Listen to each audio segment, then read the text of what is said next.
stop. Before you go to bed tonight, before you do what you have done automatically, every night for decades, the same pillow, the same position, the same routine you have never thought twice about. I need to tell you something most women never act on.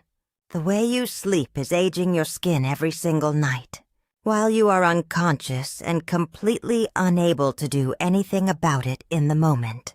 The damage accumulates so slowly that by the time most women notice it, they have assumed it is simply age. It is not simply age. Sleep is when the skin repairs. Between approximately 10 at night and 2 in the morning, the body's production of growth hormone peaks. And growth hormone is the primary signal the skin cells use to regenerate and rebuild collagen. Everything in your sleep environment either supports that repair process or interferes with it. Every habit on this countdown belongs to the second category. The habit that makes the biggest single difference is the last one on this list. Habit number 6. Sleeping in a room that is too warm. The temperature of the room you sleep in directly affects the quality of your skin repair overnight for 2 specific reasons. The first is dehydration. A warm room increases the rate at which moisture evaporates from the skin surface during sleep. Skin that loses more moisture overnight wakes up more dehydrated, more dull, and more settled into lines and texture than skin that slept in a cooler environment. The second is sleep quality itself. A room that is too warm interferes with the body's natural temperature drop during sleep and reduces the depth and quality of sleep. And shallow, disrupted sleep that reduces the duration and effectiveness of the skin's repair window. The fix is to sleep in a room between 60 and 68 degrees Fahrenheit. The temperature range research identifies as optimal for both sleep quality and overnight skin recovery. For women who experience night sweats following menopause, night sweats create a specific skin aging mechanism beyond general dehydration, the repeated cycle of sweating and evaporating, moisture on the skin surface throughout. The night creates a pattern of repeated dehydration that makes skin look measurably more dull and more settled in texture by morning. A cool, well-ventilated room reduces the frequency and severity of night sweats and their effect on morning skin condition. Habit number 5. Sleeping on a rough cotton pillowcase.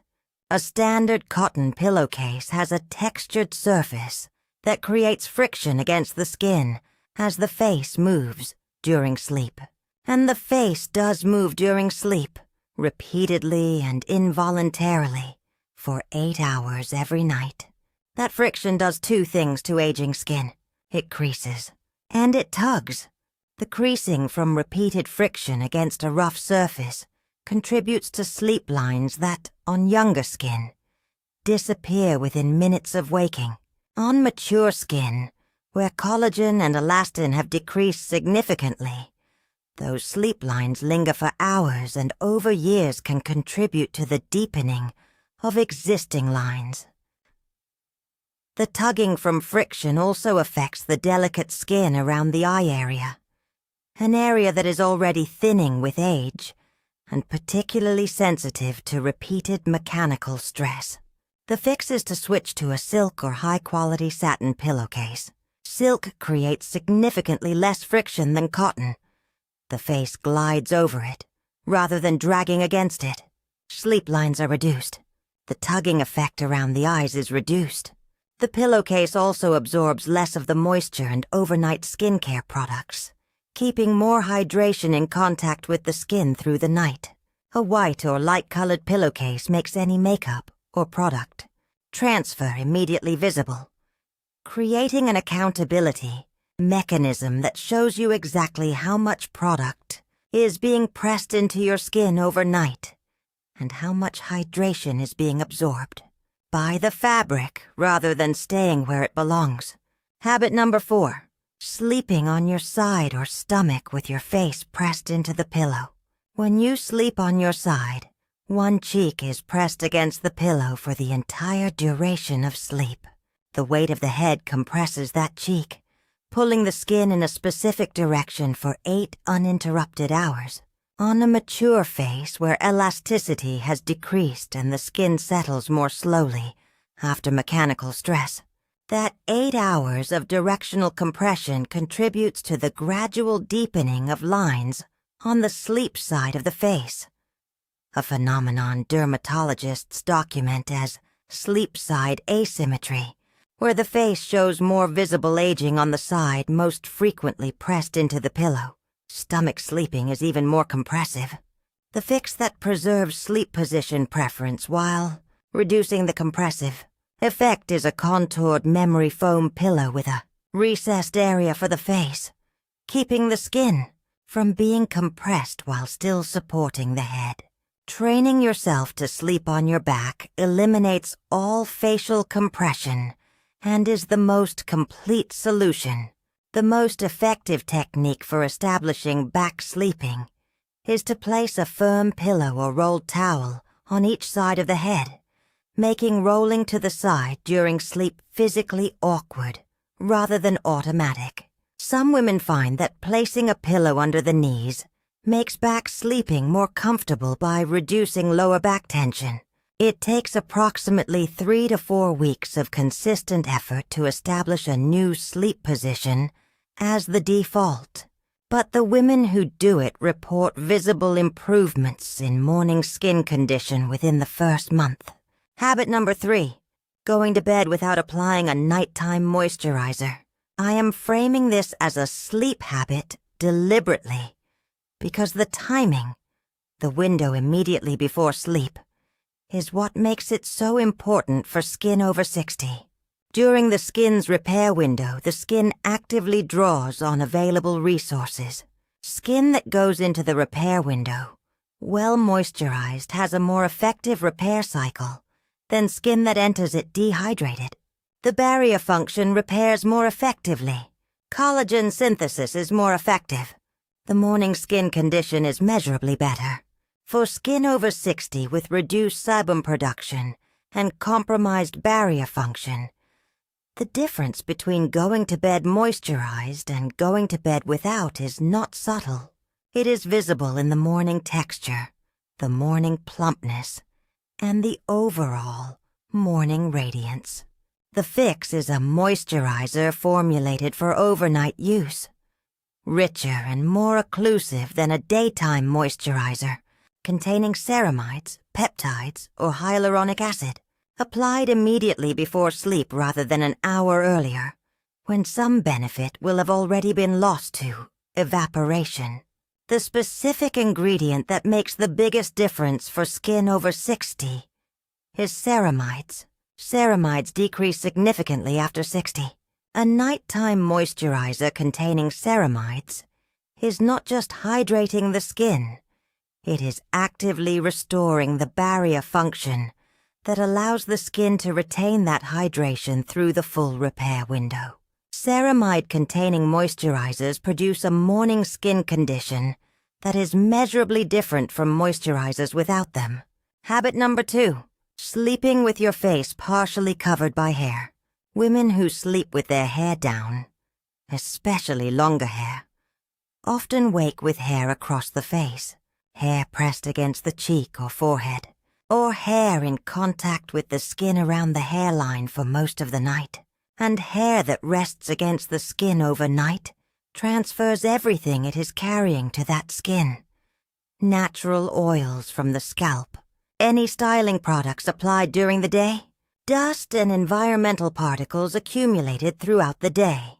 That transfer of oil, product residue, and debris onto the skin creates a specific pattern of congestion and morning dullness, concentrated precisely in the areas where the hair was resting.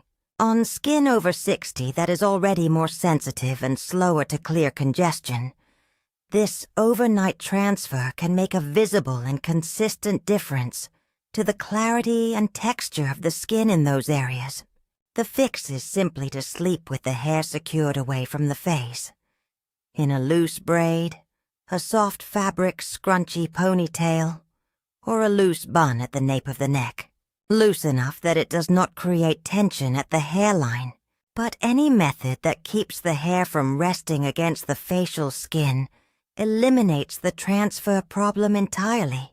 There is a second hair-related sleep habit worth naming: the use of heavily fragranced or heavily conditioned hair products applied before sleep. Hair products that contain silicones, heavy oils, or strong fragrances transfer these ingredients to the pillowcase, and from the pillowcase to the skin throughout the night, contributing to contact sensitivity, congestion, and morning skin dullness. And now habit number 1, the sleep habit that makes the biggest single visible difference to how the skin looks by morning and over time. The one I have been building toward since the very first sentence. Habit number 1, not removing makeup before sleep. I know.